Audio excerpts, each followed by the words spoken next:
আজকে চলে এসেছি আবারও একটা নতুন রেসিপি নিয়ে। তার জন্য দেখো লম্বা লম্বা করে উচ্ছে আর আলু কেটে রেডি করে নিয়েছি।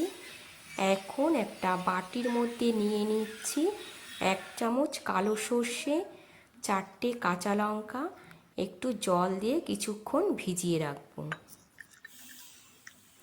এদিকে গ্যাস অন করে একটা কড়াই বসিয়ে দিয়েছি, দিয়ে দিলাম সর্ষের তেল। তেলটা হালকা গরম করে নিয়ে একটা শুকনো লঙ্কা আর অল্প একটু পাঁচফোড়ন দিয়ে দিলাম।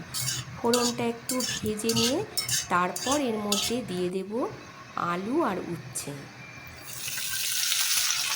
এখন দিয়ে দেব ছোট চামচে 1 চামচ লবণ আর 1 চামচ হলুদ গুঁড়ো দিয়ে এবার আলু উচ্ছে খুব ভালো করে ভেজে নিতে হবে। একদম লাল করে ভাজা হয়ে গেলে তারপর বেটে রাখা সর্ষে আর কাঁচা লঙ্কাটা দিয়ে দিচ্ছি। আমি উচ্ছে আলুটা ভাজতে ভাজতে এই সর্ষেটা বেটে নিয়েছি। দেখো এবার দিয়ে দিলাম সর্ষে বাটা, দিয়ে একটু জল দিয়ে দিলাম। জল দিয়ে ভালো করে নাড়াচাড়া করে নিয়ে তারপর একটুখানি ঢাকা দিয়ে রাখতে হবে।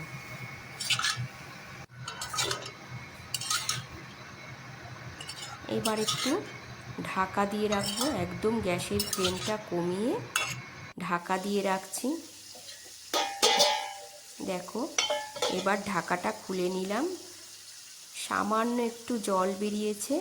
এবার জলটা একটু টানিয়ে নিতে হবে।